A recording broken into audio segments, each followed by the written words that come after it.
चलिए अब आपको लिए चल रहे उत्तर प्रदेश विधानसभा, जहां पर बजट सत्र चल रहा है और बजट सत्र के दूसरे दिन की आज की कार्यवाही इस वक्त चल रही है। सीएम योगी आदित्यनाथ संबोधित कर रहे हैं। किसी पार्टी विशेष का नहीं था, किसी सरकार का नहीं था। मैं तो बार बार इस बात को कहता रहा हूं कि आयोजन समाज का है, सरकार पीछे है। सरकार सहयोग के लिए अपने उत्तरदायित्वों का निर्वहन करने के लिए एक सेवक के रूप में हम लोग वहां पर हैं और एक सेवक के रूप में अपने उत्तरदायित्वों का निर्वहन करने की हमारी जिम्मेदारी है और उस निर्वहन के लिए हम लोग तत्परता के साथ अपनी जिम्मेदारियों का निर्वहन करेंगे, क्योंकि हमें अपनी जिम्मेदारियों का एहसास है। हमें भारत की सनातन परंपराओं के प्रति अगाध श्रद्धा का भाव है और उन श्रद्धाओं को सम्मान देना वो हमारा दायित्व है और ये हमारा सौभाग्य है कि इस सदी के इस महाकुंभ के साथ हमारी सरकार को जुड़ने का अवसर प्राप्त हुआ और आयोजन के प्रति तमाम अफवाहों, तमाम प्रकार का दुष्प्रचार को दरकिनार करते हुए देश और दुनिया ने इस पूरे आयोजन के साथ सहभागी बनकर के इसे सफलता की एक नई ऊंचाई तक पहुंचाया है। महोदय, भी आयोजन के 7 दिन बाकी संपन्न होने के और जो मैंने आज दोपहर तक के आंकड़े बताए हैं, 56 करोड़ 25 लाख से अधिक श्रद्धालु अब तक प्रयागराज की महात्रिवेणी में आस्था की डुबकी लगा चुके हैं। और इसीलिए जब यहां पे हमारे प्रतिपक्ष के जो माननीय सदस्य डॉक्टर आर.के. पटेल जी, श्री संग्राम सिंह यादव जी और श्रीमती आराधना मिश्रा मोना जी जब अपनी बातों को यहां पे कह रही थी, तो मुझे आपकी बातों को देख करके सचमुच एक तरफ हमें एहसास है अपनी जिम्मेदारियों का, हमारी संवेदनाएं हैं उन सभी के प्रति जो लोग 29 जनवरी के एक स्टैम्पेड के शिकार हुए थे, उन सभी श्रद्धालुजनों के प्रति भी, या प्रयागराज कुंभ के दौरान जो आपने अपने नोटिस में उल्लेख किया है, सोनभद्र की, अलीगढ़ की या किसी अन्य जगहों पर प्रयागराज महाकुंभ के आयोजन में भाग लेने के लिए या यहां से जाने के लिए जो लोग यहां से प्रयागराज महाकुंभ में महास्नान के बाद वापस जा रहे थे, सड़क दुर्घटना के शिकार हुए हैं, उन सबको हम श्रद्धांजलि देते हैं। हमारी संवेदना उन परिवारजनों के प्रति है। सरकार उनके साथ खड़ी है, हर संभव सरकार उनको मदद भी करेगी, लेकिन इस पे राजनीति करना कितना उचित है? प्रश्न यही है। और इसीलिए मैं आपसे कहना चाहूंगा, जब आप अपनी बात कह रहे थे, मैं धन्यवाद दूंगा माननीय सदस्य श्री मनोज पांडे जी को, जिन्होंने उन अफवाहों की ओर ध्यान भी दिया, कि उल्लेख किया कि काहिरा का वीडियो लेकिन महाकुंभ के साथ जोड़ करके दुष्प्रचार किया जा रहा था, नेपाल का वीडियो महाकुंभ के साथ, झारखंड की किसी घटना को महाकुंभ के साथ, या देश के अंदर के किसी अन्य दुर्घटना को जूसी के साथ जोड़ करके दुष्प्रचार करके अफवाह फैलाने का जो कार्य हो रहा था, कौन लोग थे?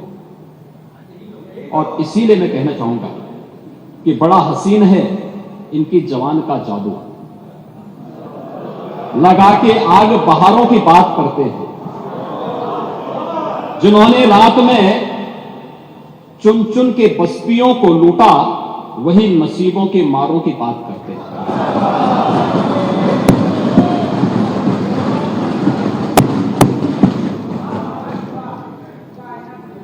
महोदय, ये उर्दू नहीं है, ये सब हिंदी।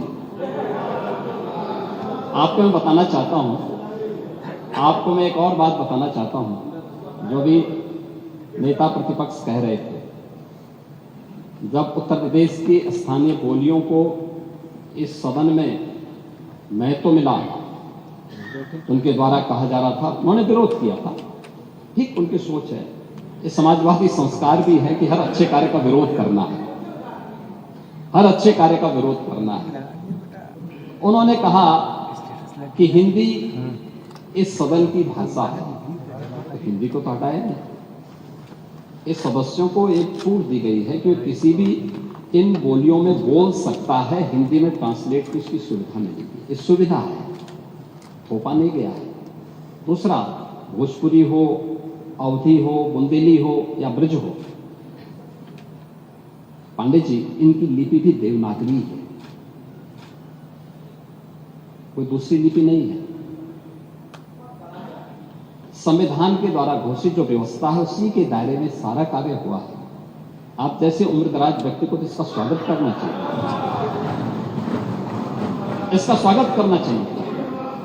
ओह, मैं इसीलिए कह रहा हूं, देवनागरी ही लिपि है और उसी दायरे में सारा कार्य हुआ है। और इसीलिए मैं आपके संज्ञान में लाना चाहूंगा कि ये जो कार्य है, इस कार्य के साथ हमें उसी सकारात्मक भाव के साथ जुड़ना चाहिए। मैं आपके विरोध को कभी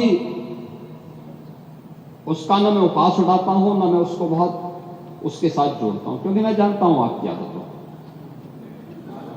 को। मुझे मालूम है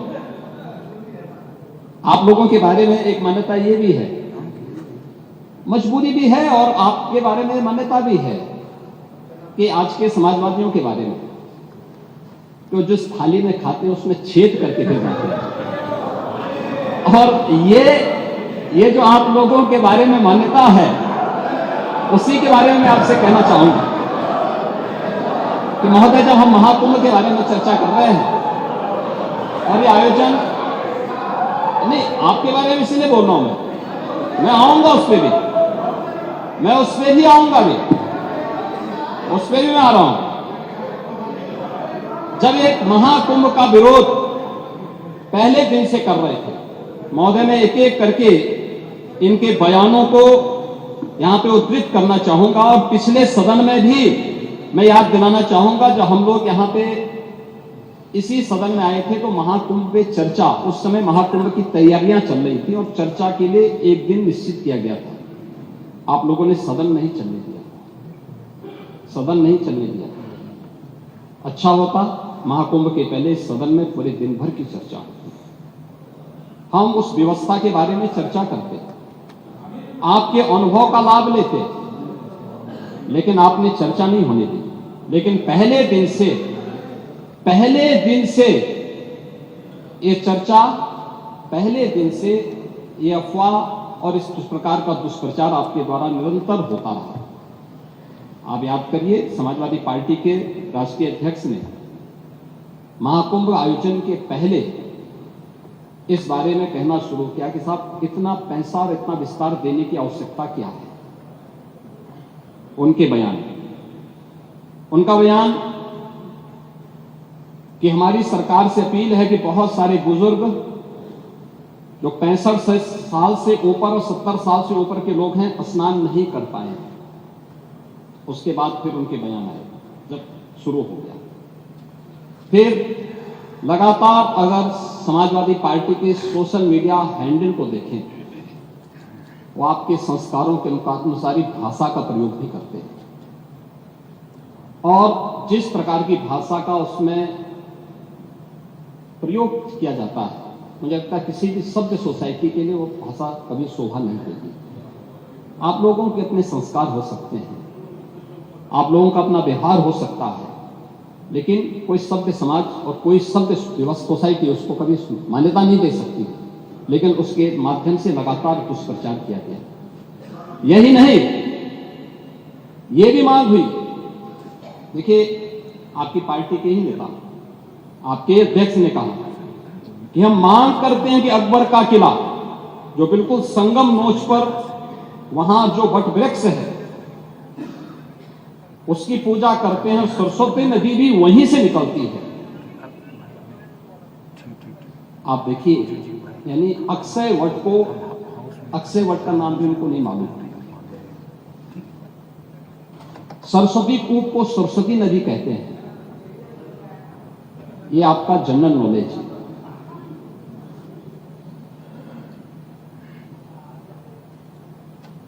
इन्होंने कहा महाकुंभ कोई शब्द नहीं, क्योंकि महाआयोजन के लिए बहुत सारा पैसा निकालना था, पैसे की बर्बादी करनी थी, इसलिए नाम भी इन्होंने महाआयोजन दिया।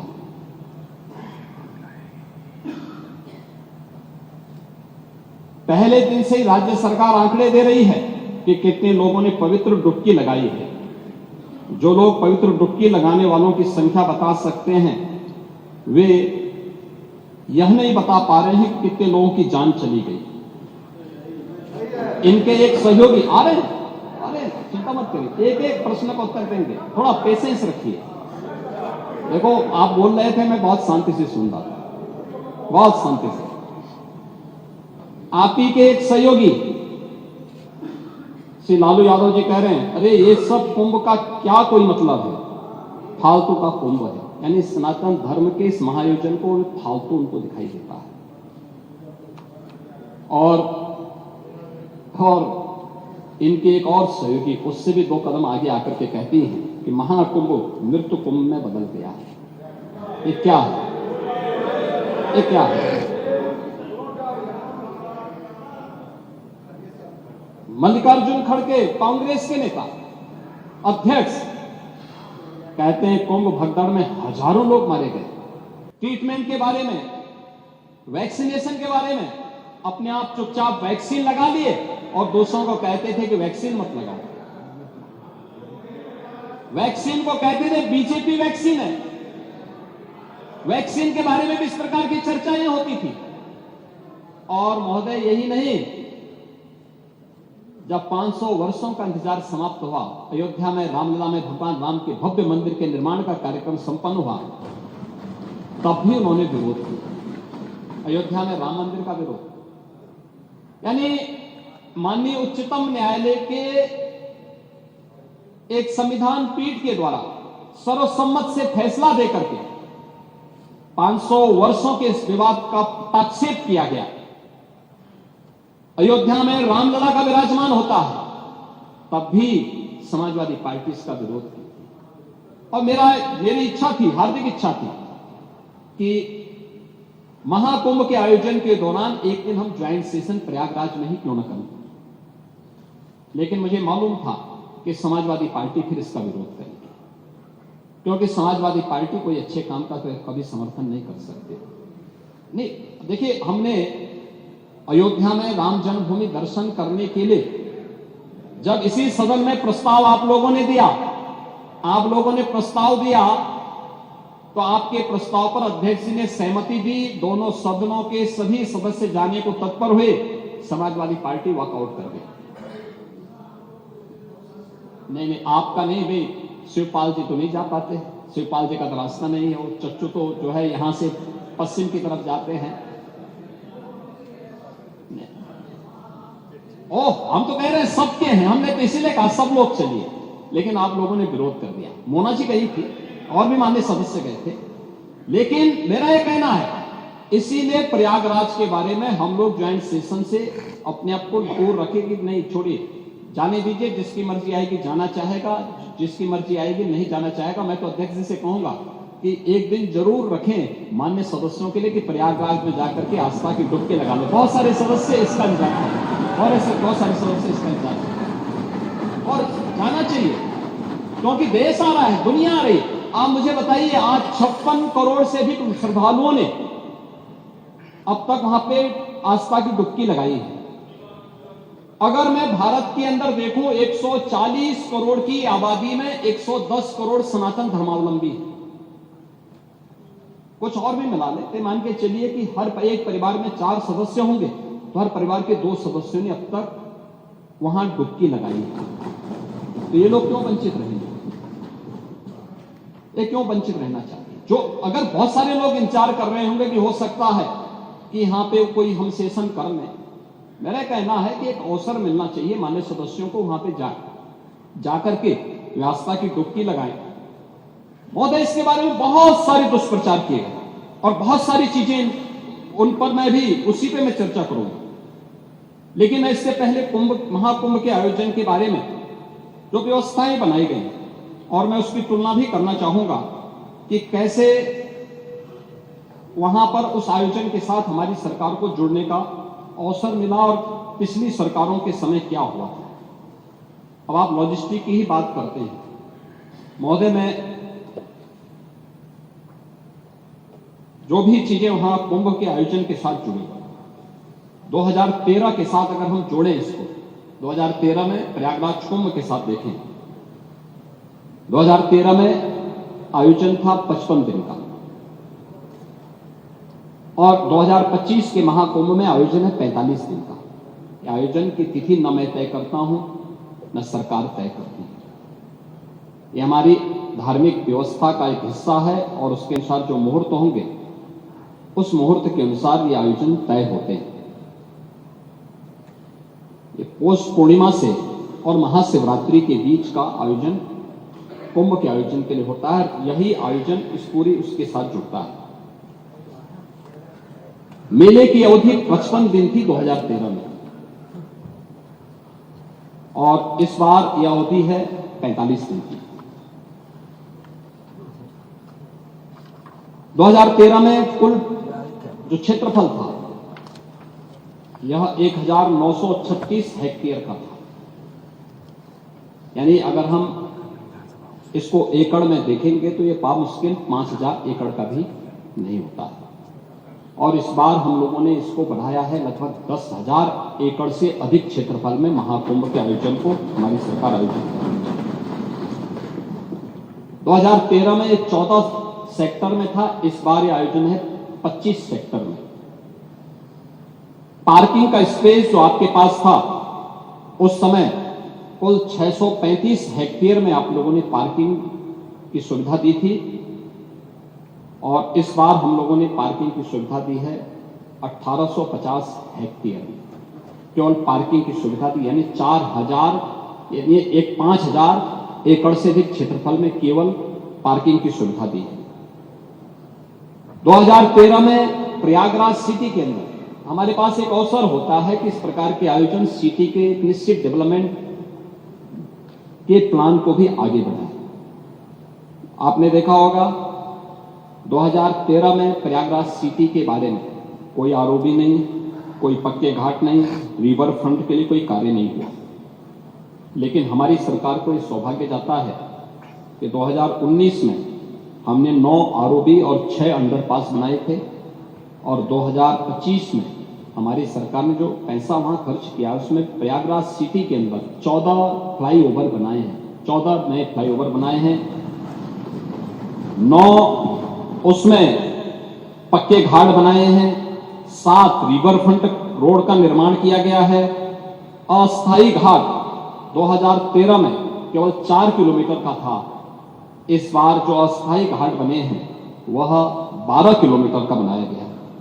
शटल बसेज आप लोगों ने 2013 में एक भी नहीं चलाई थी, याद करना।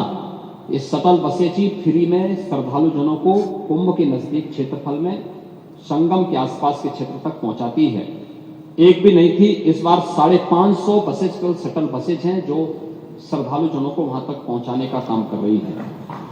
रोडवेज की बसेज आपने 2013 में कुल 2300 खरीदी थी, इस बार हम लोगों ने 7000 बसेज केवल श्रद्धालुओं की सुविधा के लिए वहां लगाई है। बस स्टैंड आपके समय में मात्र 3 थी, हमने 7 बनाए हैं। सड़कों के चौड़ीकरण का कार्य आपके समय में मात्र 55 का हुआ था, हम लोगों का सौभाग्य है कि 19 में 125 सड़कों को 2 लेन से 4 लेन, 4 लेन को 6 लेन में और 2025 में 200 से अधिक सड़कों को हम लोगों ने इसके साथ जोड़ा है, जो 2 लेन से 4 लेन, 4 लेन से 6 लेन बनाने का काम हुआ है।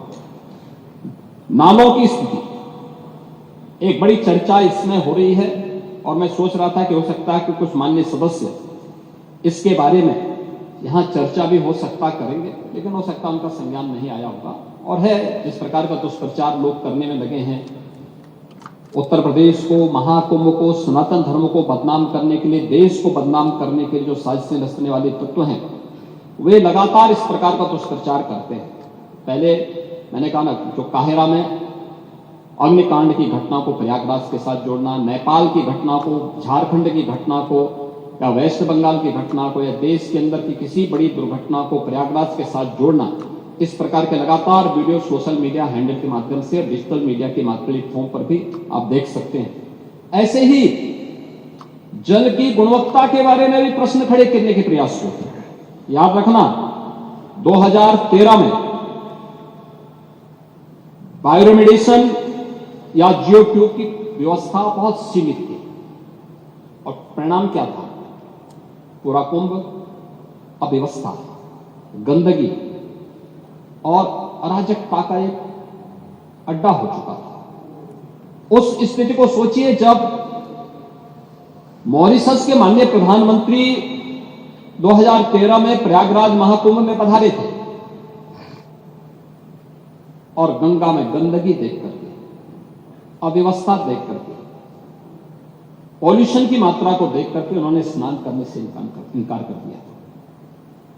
और 2025 में जब हम लोग आए हैं तो मैंने तो आपको आंकड़े बता दिए कि 56 करोड़ से अधिक श्रद्धालु अभी स्नान कर चुके हैं, एक सप्ताह बाकी है।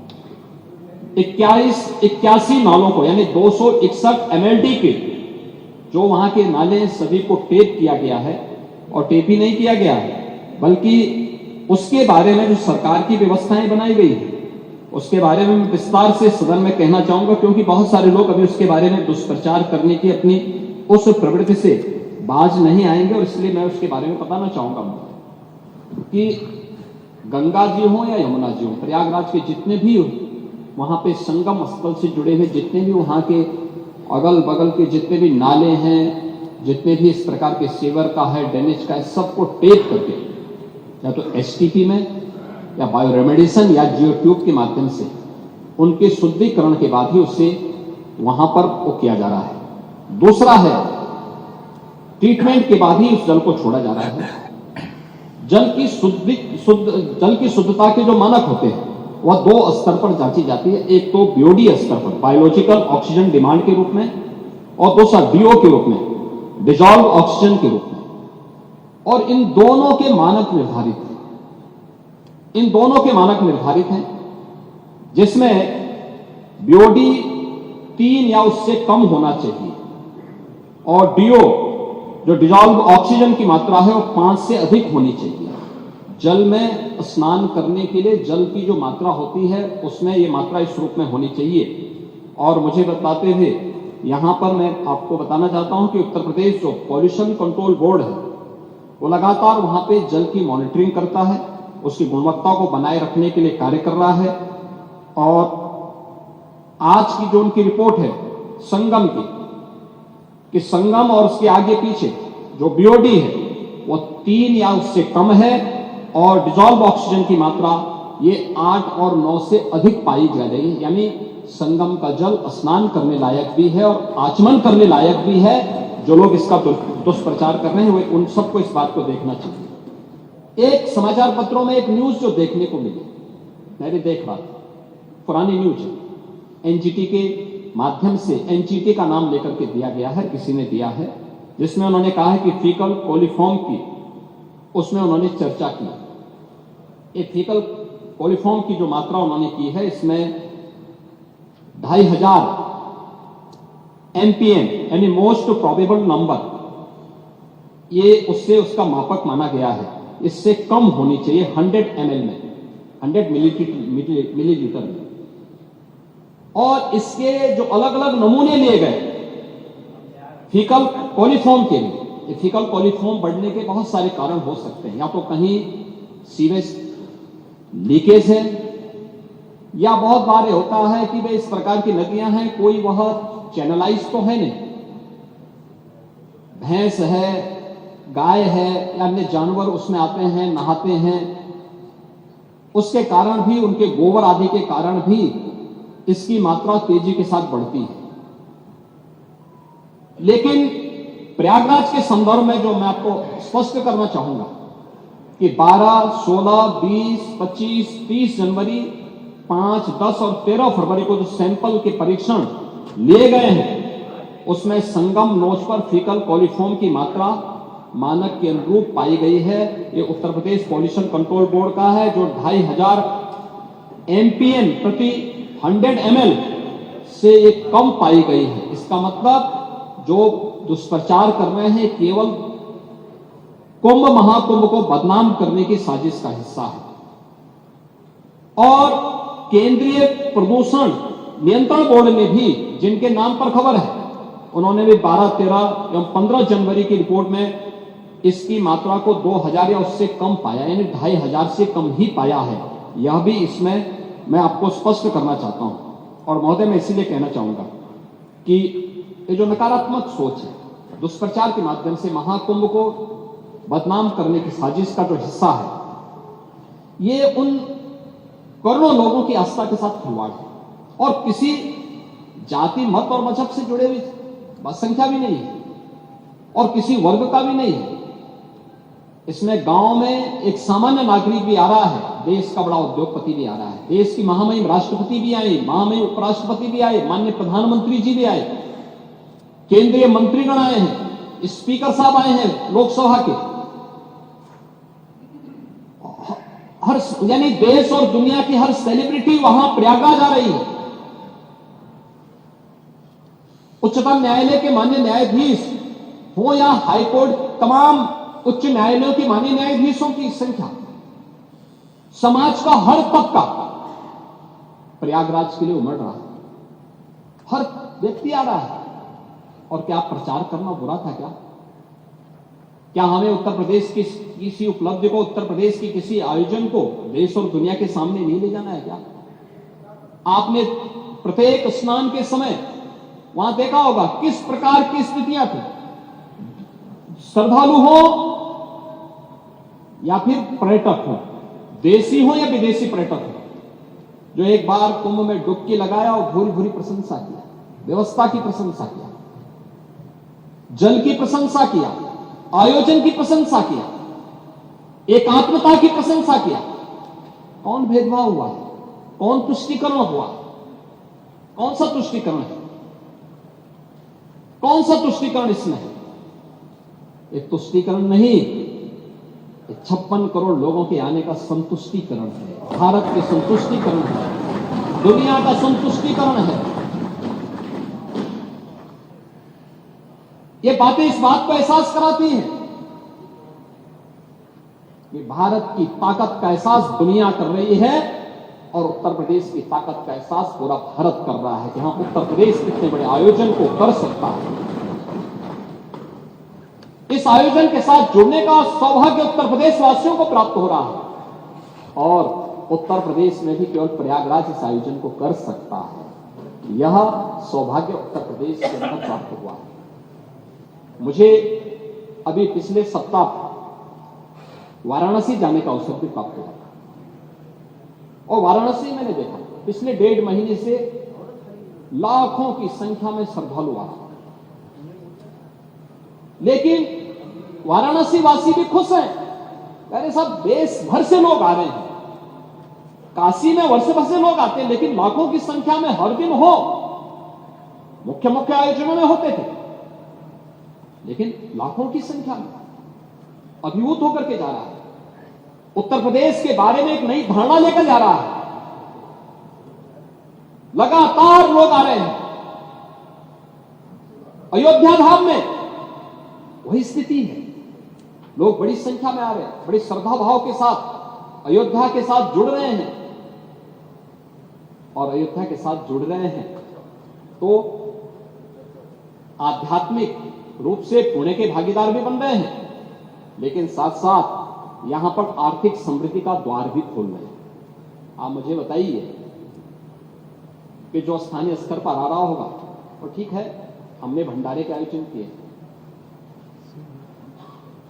पांडे जी, मैं एक बात बताना चाहूंगा, आपके माननीय सदस्य कह रहे थे कि लोग भूखे रहे। ये हिंदुस्तान है, सनातन धर्म के आयोजन में कोई भूखों नहीं रहता, कोई भूखों नहीं रहता। हम मां अन्नपूर्णा की पूजा करते हैं और इसीलिए पूजा करते हैं कि वह हमें इतनी सामर्थ्य दे कि हम दोस्तों को भी खिला सकें। और यही हुआ प्रयागराज महाकुंभ में, जो आया वो भूखों नहीं गया।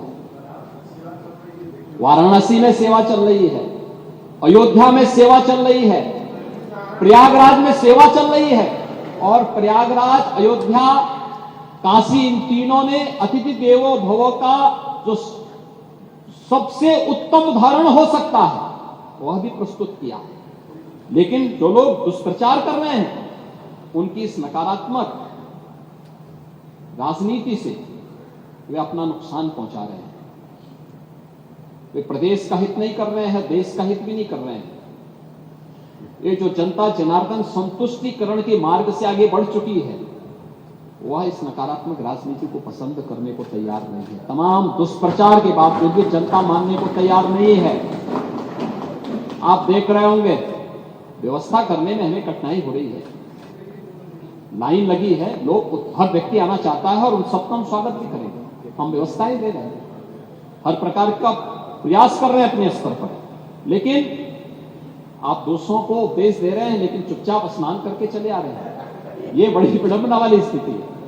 और अच्छा होता पूरे समाजवादी परिवार को लेके गए होते, आगे पीछे चच्चू को भी लेके चले गए होते, तो कम से कम 2013 में तो मैं उनकी मजबूरी मान सकता था। कम से कम 2025 में तो करवा करके पुणे के भागीदार बना देते। लेकिन आपने आज भी उनको पुणे का भागीदार बनने से वंचित कर दिया। देखिए भतीजे चले गए, चच्चू फिर वही का ठगा अपने हैं।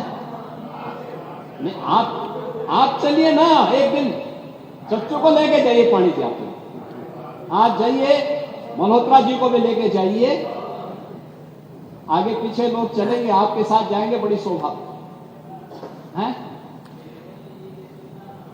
हाँ, आज देखिए, अच्छा, और सुंदर नहीं होना चाहिए। आप जाएंगे तो आप बहुत सारी अच्छी चीजें वहां देख करके भी आएंगे और आप वहां बताएंगे भी। महोदय, कुंभ की मेले की व्यवस्था के लिए केंद्र और राज्य सरकार ने, यानी जो डबल इंजन की सरकार है, इसने कुल 7,500 के आसपास रुपया खर्च किया है। इसमें कुंभ के आयोजन के लिए कुल 1500 करोड़ खर्च हुए हैं। शेष प्रयागराज और उसके आसपास की इंफ्रास्ट्रक्चर, 9 रेलवे स्टेशन के सुंदरीकरण हुए हैं, उसका विस्तार हुआ है, उसमें होल्डिंग एरिया बनाए गए हैं। प्रयागराज का जो सिविल टर्मिनल है उसका विस्तारीकरण हुआ है। जहां पर पहले केवल 2 एरोड्रम थे, आज वहां पर 6 ऐसे एरोड्रम बनाए गए हैं जिसके माध्यम से आप 6 एरोप्लेन को एक साथ वहां पे खड़ा कर सकते हैं। और पार्किंग का काफी स्पेस दिया। और मुझे बताते हुए प्रसन्नता है कि पूरे महाआयोजन के दौरान, यानी कोई कल्पना नहीं करेगा कि अब तक 750 से अधिक फ्लाइट रेगुलर और चार्टर प्लेन वहां पर उतर चुके हैं। यानी ये उत्तर प्रदेश की 3000 से अधिक ट्रेन भारतीय रेल ने चलाए। और सचमुच भारतीय रेल का कार्य बहुत अभिनंदनीय रहा। बेहतर कोऑर्डिनेशन के माध्यम से माननीय रेल मंत्री स्वयं कोऑर्डिनेशन के साथ स्वयं जुड़े थे। लगातार मेरी उनके साथ बातचीत हो रही थी। रेलवे बोर्ड के अध्यक्षों या रेलवे के महाप्रबंधक या डीआरएम, अन्य स्तर के सभी अधिकारियों पूरी तत्परता के साथ इस पूरे आयोजन के साथ और लाखों की संख्या में जितनी ट्रेन मेला स्पेशल चलाने की आवश्यकता पड़ी, प्रयागराज से उनके गंतव्य तक पहुंचाने के लिए उन्होंने पूरा सहयोग इसमें किया है, जिससे आयोजन इतनी भव्यता के साथ, इतने दिव्यता के साथ आगे बढ़ पाया है। और इसको हम इस रूप में आगे बढ़ाने का काम कर पाए हैं। और सबके प्रयास लोकल प्रशासन के साथ मिलकर के कार्य आगे बढ़ाए गए। मैं जो व्यवस्था के बारे में कर रहा था कि टेंटेज की जो व्यवस्था वहां पर की गई, आपने देखा होगा कि वहां पर जो व्यवस्थाएं थी इससे पहले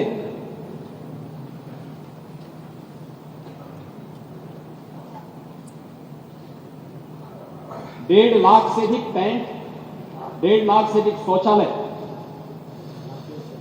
लगभग 500 किलोमीटर के चेकर्ड प्लेट, 30 पांटून ब्रिज, 2000 से अधिक चेंजिंग रूम, 67,000 बिजली के पोल और street light, 125 ambulance, 7 river ambulance, 1 air ambulance,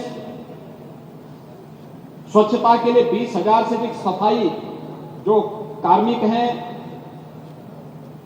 ये सभी वहां पर लगाए गए हैं। टॉयलेट की सफाई की मॉनिटरिंग के लिए यहां पे गंगा दूत 2500 गंगा दूत लगाए गए हैं। घाट प्रबंधन के लिए भी सहयोग करने के लिए 5000 कुंभ सेवा मित्र लगाए गए हैं। 10,000 अन्य कर्मचारियों को भी इस पूरी व्यवस्था के साथ जोड़ा गया है और लगभग पूरी व्यवस्था में सुरक्षा के लिए, यातायात प्रबंधन के लिए उत्तर प्रदेश सरकार के 75,000 से अधिक पुलिस अधिकारी, प्रशासनिक अधिकारी, कार्मिक, पुलिस कार्मिक और अन्य लोगों को इस पूरी व्यवस्था के साथ वहां पे जोड़ा गया है। 2700 से अधिक सीसीटीवी कैमरे, 20 ड्रोन कैमरे और 6 लाख वाहन पार्किंग की व्यवस्था, जो मैंने आपको बताया कि 5000 एकड़ से अधिक क्षेत्रफल में हमने केवल पार्किंग की व्यवस्था की है। इसके अलावा शुद्ध पेयजल की आपूर्ति के लिए 1250 किलोमीटर की पाइपलाइन भी वहां बिछाई गई। इसके अलावा अन्य तमाम प्रकार के कार्यक्रम, फायर सेफ्टी का हो, जल पुलिस का एक नया बेड़ा एसडीआरएफ के माध्यम से जल पुलिस को वहां पे प्राप्त हुआ है, जहां पे कुंभ के आयोजन के दौरान कोई भी ऐसी दुर्घटना को रोकने के लिए कार्य हो सके। सिंगल यूज प्लास्टिक को वहां पे रोकने का पूरा प्रयास किया गया है और अन्य तमाम प्रकार के आयोजन के साथ ही कुंभ आयोजन में पहली बार आर्टिफिशियल इंटेलिजेंस का चैटबॉट का भी प्रयोग किया गया है, जिसके माध्यम से कुंभ सहायक चैटबॉट 11 भाषाओं में संवाद की एक सुविधा भी उपलब्ध करवाई गई, जिसका आप इस सदन में विरोध कर रहे हैं। कुंभ में कितना लोकप्रिय है उसके बारे में अभी मैं इसके बारे में बताऊंगा। और गूगल के साथ एमओयू हुआ है, जिसमें सेक्टर के रास्ते हो या सांस्कृतिक कार्यक्रमों का पता लगाने, इन सब की सुविधा भी वहां पर की गई है। इसके साथ ही क्यूआर कोड जारी किए गए हैं। किसी को कोई परेशानी होती है तो उसके माध्यम से वह अपने गंतव्य तक पहुंचने में सफल हो सके, इसके लिए ये व्यवस्था भी दी गई है। और डिजिटल एक्सपीरियंस सेंटर भी बनाया गया। महाकुंभ से जुड़े हुए एक डिजिटल कुंभ एक्सपीरियंस सेंटर को भी वहां तैयार किया गया है। अस्पतालों में 6000 बेड्स की व्यवस्था की गई है। 360 बेड का मेला कुंभ स्थल पर और 25-25 बेड के 2 नए अस्पताल भी अरेल और जोशी में, 20-20 बेड के 2 अस्पताल और 10-10 बेड के अतिरिक्त अस्पतालों की स्थापना भी वहां पर की गई है। 3000 विशेष ट्रेन भारतीय रेल ने चलाए हैं, जिसके माध्यम से 13,000 से अधिक उनके फेरे प्रयागराज कुंभ की दिशा से वहां पर किए गए हैं। और उनके साथ साथ 10 स्थानों पर होर्डिंग एरिया भी उन सभी क्षेत्रों में बनाने के कार्य वहां पर किए गए हैं। ये सभी आयोजन वहां पर किए गए हैं। महोदय, इसके साथ ही अगर हम देखेंगे कि 2013 में जो प्रयागराज कुंभ में आने वाले श्रद्धालुओं की संख्या थी वो मात्र 12 करोड़ थी और 55 दिन के आयोजन में 12 करोड़। और उस समय की स्थिति के बारे में अगर मैं चर्चा करूं, यद्यपि ये चीजें कितना आवश्यक है मैं ये नहीं कह सकता, लेकिन फिर भी मैं आपसे कहना चाहूंगा कि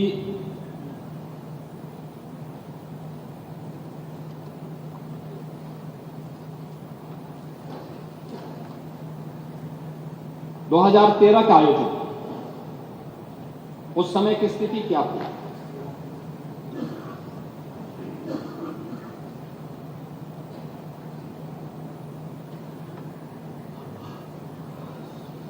उस आयोजन को उस दौरान एक हादसों के रूप में, अव्यवस्था के रूप में, भ्रष्टाचार के रूप में देखा गया। और जो हावड़ की बात कर रहे हैं, प्रभारी मंत्री के साथ हावड़ में क्या हुआ था यह भी किसी से छुपा हुआ नहीं है। उनको एयरपोर्ट से ही वापस आना पड़ा। उस समय जो बयान आए थे समाजवादी पार्टी के, उस समय उनके बयान आए थे, जो तत्कालीन सीएम ने बयान दिए थे। इन्होंने एक तो उस समय की तत्कालीन सरकार के रेल मंत्री पर आरोप प्रत्यारोप लगाने प्रारंभ किए। फिर ये भी कहा था हम सभी जानते हैं कि घटना किसकी चूक से हुई। उस समय एक बड़ी आग अग्निकांड की घटना भी घटित थी, वो अभी किसी से छुपी हुई नहीं। महोदय केक ने भी अपनी रिपोर्ट दी थी 2013 को। उन्होंने कहा था केक ने कि श्रद्धालु कुंभ मेले में आस्था की डुबकी लगा रहे थे, तब कुंभ मेला प्रशासन भ्रष्टाचार में डूबा हुआ। 2014 में जो केक की रिपोर्ट आई थी 2013 के कुंभ की, मैं उसकी चर्चा कर रहा हूं। रिपोर्ट में बताया गया कि तत्कालीन उत्तर प्रदेश सरकार ने केंद्र सरकार की ओर से दिए गए फंड से भी पूरा मेला संपन्न कर दिया, जबकि अखिलेश सरकार को आयोजन पर 70% धनराशि खर्च करनी थी। अपने स्तर पर भी उनको खर्च करनी थी, अपना पैसा नहीं खर्च किया। 13 के कुंभ में इन्हें 1141 करोड़ 63 लाख रुपए केंद्र सरकार के खर्च हुए और वहीं मात्र 10 करोड़ 57 लाख रुपए राज्य सरकार ने खर्च किए। यानी पैसा ही नहीं दिया, आयोजन के लिए पैसा ही नहीं दिया। मेला शुरू होने तक 59% कार्य और 19% आपूर्ति कार्य ही, यानी आपूर्ति कार्य पूरे ही नहीं हुए। मेला प्रशासन ने 8.272 करोड़ रुपए से 2 घाटों का निर्माण कराया, जो कुंभ मेले के काम से संबंधित थे ही नहीं। 111 निर्माण कार्यों में से 81 में तकनीकी स्वीकृति नहीं ली गई। सड़क चौड़ीकरण करने का काम 57 करोड़ 41 लाख रुपए और उनकी मरम्मत में 46 करोड़ 68 लाख रुपए बिना काम का परीक्षण किए ही दे दिए गए और 9 करोड़ 1 लाख की सामग्री बिना जरूरत के खरीदी गई। मोबिलाइजेशन और मशीनरी के एडवांस भुगतान के अलावा 23 ठेकेदारों को 4 करोड़ 65 लाख रुपए सुरक्षित एडवांस देकर अनुचित लाभ पहुंचाया गया। ट्रैक्टर की लॉग बुक की जांच में पाया गया कि एक ट्रैक्टर एक ही समय में 2 स्थानों पर कार्य कर रहा था। 30 मजदूर एक ही समय में 2 स्थानों पर कार्य में दिखाए गए। ट्रैक्टरों की आपूर्ति के अनुबंध में सभी टैक्स शामिल थे। इसके बावजूद 2 ठेकेदारों को सेवा कर का अलग से भुगतान किया गया। शौचालयों की कमी होने की वजह से एक दिन में औसतन 900 लोगों ने एक शौचालय का इस्तेमाल किया। कई स्थानों पर देखा गया कि पुरुष और महिला शौचालयों के बीच विभाजन दीवार भी नहीं थी। 50% कल्पवासियों को बीपीएल कार्ड उपलब्ध कराए गए। उनको भी राशन कार्ड तब मिले जब मेला की 4 पावन तिथियां बीत चुकी थी। उन्हें कम दरों पर खाद्य सामग्री उपलब्ध नहीं हो सकी। पेयजल के लिए लगाए गए नलों में हर हफ्ते पानी के नमूने ले जाने थे। 201 में से महज 6 नलकूपों में सिर्फ 6 नलों में ही नमूने ले गए। स्नान घाटों पर कपड़े बदलने के लिए कोई चेंजिंग रूम नहीं था। चेंजिंग रूम नहीं बनाए गए थे। कई पेंटून पुलों पर रेत, जल पुलिस और एम्बुलेंस की व्यवस्था भी नहीं थी। केक ने मेले में सड़क चौड़ी करने और सड़क की मरम्मत से लेकर घाटों के निर्माण का भीड़ के नियंत्रण करने के लिए बैरिकेडिंग करने के काम में भी भ्रष्टाचार पाया। यह है 2013 की व्यवस्था। और जो लोग स्वयं दुर्व्यवस्था के लिए जाने जा रहे थे, उन लोगों ने कैसे इस पूरे आयोजन को बदनाम करने के लिए किया है, और मैं उसके बारे में भी आगे भी बताऊंगा। महोदय, ये हिमालयन इंस्टीट्यूट है प्रयागराज। उन्होंने कुंभ मेले की व्यवस्था के बारे में 3 महत्वपूर्ण बातों की ओर इस बार ध्यान आकर्षित किया है। जो बातें उन्होंने कही हैं कि आज प्रत्येक भारतीय के मानस पटल पर एक अनोखी जागृति आई है, और यह जागृति परम उदात्त और आध्यात्मिक सत्य के ओत से कुंभ में आ रहे हैं। किंतु हम लोग ऐसी विशालता और भव्यता हमें नहीं दिखाई दी। अनंत विविधताओं को अपने में समेटे हुए यह कुंभ मेला अपने आप में अद्वितीय है। इस मेले में सभी राष्ट्रों, धर्मों और विचारधाराओं वाले लोग भाग ले रहे हैं और लाभान्वित हो रहे हैं। यह मेला प्रगति के पथ पर अग्रसर महान भारत देश की आध्यात्मिक संपत्ति और उसकी सर्वांगीण संस्कृति सभ्यता की आराधना स्वरूप है।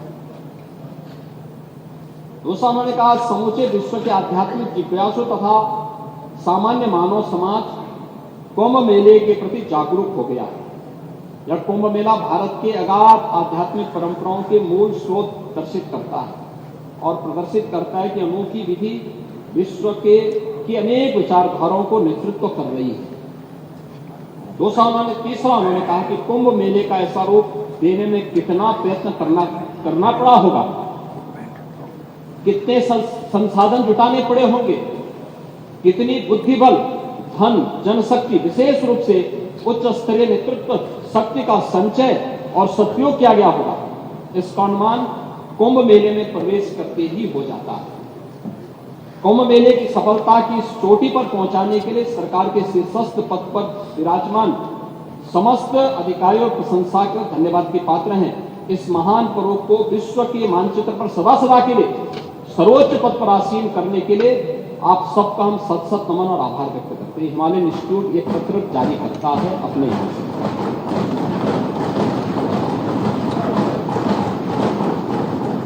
महोदय, मैं केवल एक बात कहना चाहूंगा, मुझे आरोप प्रत्यारोप नहीं करना। जो लोग इस बात की चर्चा करते हैं कि हजारों लोग 29 की भगदड़ का शिकार हुए, उनको 1954 के कुंभ को भी देखना चाहिए। 1954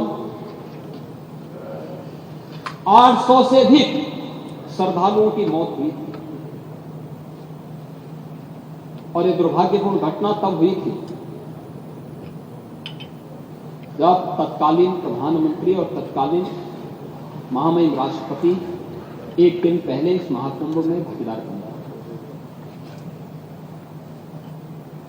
1976,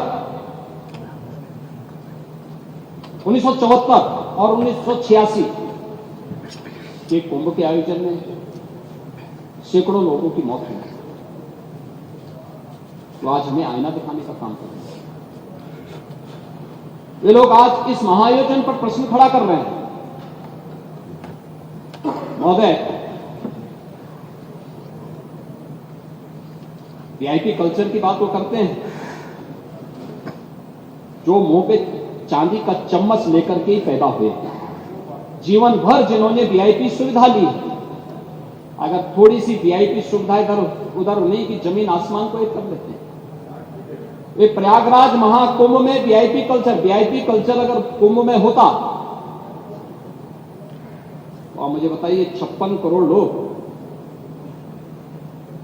इन 38 दिनों में, इन 37-38 दिनों में क्या त्रिवेणी में आस्था की पावन डुबकी लगा पाते? समाजवादी पार्टी के माननीय सदस्य का यह कहना कि अमृत स्नान नहीं हुआ है या मुहूर्त के अनुसार नहीं हुआ है, अच्छी बात है कि अब आप मुहूर्त भी देखने लग गए। यह अच्छी बात है कि आप लोग मुहूर्त देखने लग गए, लेकिन सच्चाई यह है कि मौनी अमावस्या के दिन जब एक दुर्भाग्यपूर्ण घटना घटी थी तो उस समय प्रयागराज के अंदर मेला क्षेत्र में ही 5 करोड़ से अधिक श्रद्धालु थे। प्रयागराज सिटी पूरी तरह पैक थी। जिस सिटी की क्षमता ही 25 करोड़ जनसंख्या को अपने अंदर समाहित करने की हो, वहां अगर 25 लाख की जनसंख्या को अपने अंदर समाहित करने की हो, अगर वहां 2 करोड़ लोग आएंगे तो थोड़ा सुविधा तो हो। और ये 2 करोड़ लोग प्रयागराज सिटी और उसके अगल बगल के क्षेत्र में, सरकार ने 24 घंटे पहले से इस प्रकार की व्यवस्था भी दी थी। एक दिन पहले ही जौनपुर, मिर्जापुर, भदोई, चित्रकूट, महोबा, फतेहपुर, कौशाम्बी, प्रतापगढ़, इन सभी जनपदों में होल्डिंग एरिया बना करके वहां पे पार्किंग स्पेस दे करके श्रद्धालु जनों को रोका। और महोदय लगभग 2 लाख बसें वहां पे रोकी गई थी, यानी लगभग 2 करोड़ श्रद्धालुओं को हम लोगों ने इन क्षेत्रों में पहले दिन ही रोका हुआ। और मैं धन्यवाद दूंगा, मैं धन्यवाद दूंगा कि स्थानीय प्रशासन ने भी और स्थानीय जनता ने, उत्तर प्रदेश वासियों ने आतिथ्य सेवा का उत्कृष्ट उदाहरण प्रस्तुत किया इन जनपदों में। लगातार 24 घंटे पर, यानी एक दिन पहले 28 जनवरी को 5 करोड़ श्रद्धालुओं ने वहां स्नान किया महाकुंभ में। और भीड़ के उस प्रेशर को हम देख रहे थे, एक एक क्षण पूरा प्रशासन, पूरा शासन इसमें लगा रहा, एक एक क्षण लगा रहा। एक स्पेस की इतनी सीमा होती है, धरती की इतनी सीमा है, वो असीमित नहीं है। आरोप प्रत्यारोप लग सकते हैं, और इसीलिए 28 तारीख को, 28 जनवरी की सायंकाल को ही हम लोगों ने इन जनपदों में होल्डिंग एरिया बना करके उन्हें रोकने का कार्य किया था कि आप यहां पे रुकेंगे। और मैं अभिनंदन करूंगा उन सभी श्रद्धालुजनों का, उन पूज्य संतों का, जिन्होंने उसमें प्रशासन और शासन की व्यवस्था में भरपूर सहयोग किया। 24 घंटे वे सभी श्रद्धालु वहां रुके रहे और किसी ने भी उतावलापन नहीं दिखाया। बहुत शांतिपूर्ण तरीके से वे लोग वहां रहे। 29 की रात्रि में दुर्भाग्यपूर्ण घटना घटित होती है। 1:10 से लेकर 1:30 बजे के बीच में घटना घटित होती है, जब संगम नोच के पास अचानक अत्यधिक प्रेशर होने के बाद बैरिकेड्स टूटती हैं और बहुत सारे श्रद्धालु उस एरिया में आते हैं जहां पे एक प्रकार का होल्डिंग एरिया जो था वहां घुस जाते हैं। वहां पहले से बैठे हुए श्रद्धालुओं के ऊपर वे अचानक गिरते हैं और उसके बाद पर दुर्भाग्यपूर्ण घटना फिर वहां घटना घटित होती है, जिसमें 30 श्रद्धालु, जिसमें 66 श्रद्धालु उसकी चपेट में आए थे, जिन्हें तत्काल हॉस्पिटल पहुंचाया गया, जिसमें से 30 श्रद्धालु की मौत हुई। 36 श्रद्धालु, जिनमें 36 श्रद्धालु वहां पे स्थानीय मेडिकल कॉलेज में भर्ती किए गए। 30 में से 29 की पहचान हुई। उनके परिवारजनों ने बकायदा, क्योंकि कोई इस आयोजन के साथ जुड़ता है तो एक परंपरा होती है, लोगों की अपनी आस्था होती है, वो लोग ये मानते हैं, वो कहते हैं साहब पोस्टमार्टम मत करिए, घटना घटित हो गई है, हमारे साथ केवल एक हम पंचनामा बनाना चाहते हैं। उनकी रजामंदी की, और ये जो भी कार्य हुआ है मजिस्ट्रेट के सामने, पुलिस के सामने, प्रशासन के सामने, परिवारजनों के सामने उनकी बॉडी को वे लोग लेके गए। एक की पहचान नहीं हो पाई, उनका डीएनए प्रिजर्व किया गया, उनका अंतिम संस्कार लोकल स्तर पर प्रशासन ने किया। 36 श्रद्धालु में से 35 को उनके परिजन लेके चले गए।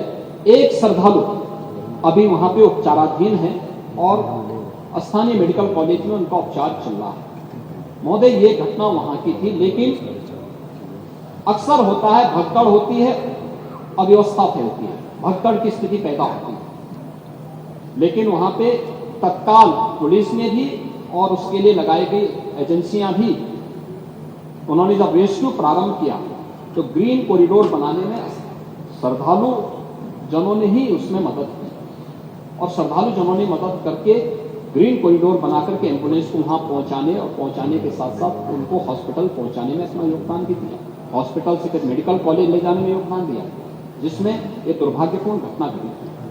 हम उस जन दबाव को देखें जो समय वहां रहा होगा। 5 करोड़ की आबादी में, 5 करोड़ की भीड़ के बीच रेस्क्यू करना, उन्हें ले जाना, और इस प्रकार के अलग अलग क्षेत्रों में भी दिन भर दबाव बनते रहे, क्योंकि कुछ लोगों को वहां से निकालना, कुछ लोगों को फिर नए लोगों को वहां लाने की व्यवस्था करना, और इस व्यवस्था में अलग अलग स्थानों, फिर प्रयागराज के अंदर अलग अलग जगहों पर और भी अन्य स्थानों पर कुछ प्रेशर पॉइंट बने थे। कुछ लोग घायल हो रहे थे, जिसमें से लगभग 30-35 के आसपास लायक लोग घायल अन्य स्थानों पर भी हुए, उन्हें भी हॉस्पिटल पहुंचाया गया। उनमें भी 7 लोगों की मौतें हुई हॉस्पिटल ले जाते समय या हॉस्पिटल में, लेकिन ये घटना इस रूप में नहीं प्रदर्शित होनी चाहिए कि अलीगढ़ की घटना को भी हम प्रयागराज महाकुंभ के साथ जोड़ें, झारखंड की घटना को भी इसके साथ जोड़ें, नेपाल की घटना को भी इसके साथ जोड़ें, या अभी 4 दिन पहले प्रयागराज में ही एक टोला और एक बेलोरो के बीच में मुठभेड़ होती है और उसमें 10 श्रद्धालुओं की दुर्भाग्यपूर्ण मौत होती है। प्रयागराज कुंभ में आ रहे थे, उस दौरान एक आमने सामने की भिड़ंत में वह दुर्भाग्यपूर्ण घटना घटित होती है।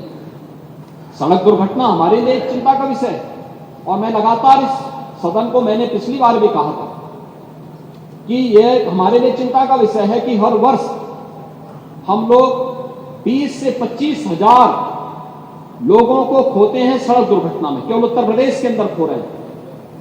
ये 20 से 25 हजार की जो लोग हैं, इसमें से लगभग 55 से 60% जो आबादी है, जो मृतक हैं, ये सभी 18 से 40 के बीच की उम्र के लोग, नौजवान हैं। ये समाज की क्षति है, लेकिन उसके लिए जागरूकता के कार्यक्रम।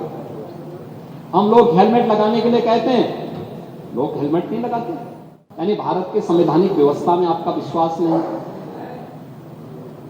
आप जनता का उपहास उड़ा रहे हैं, जो जनता जनार्दन वोट देने जा रही है उसका उपहास उड़ा रहे हैं, उसका अपमान कर रहे हैं। ये कहां की शोभा है? यानी ये,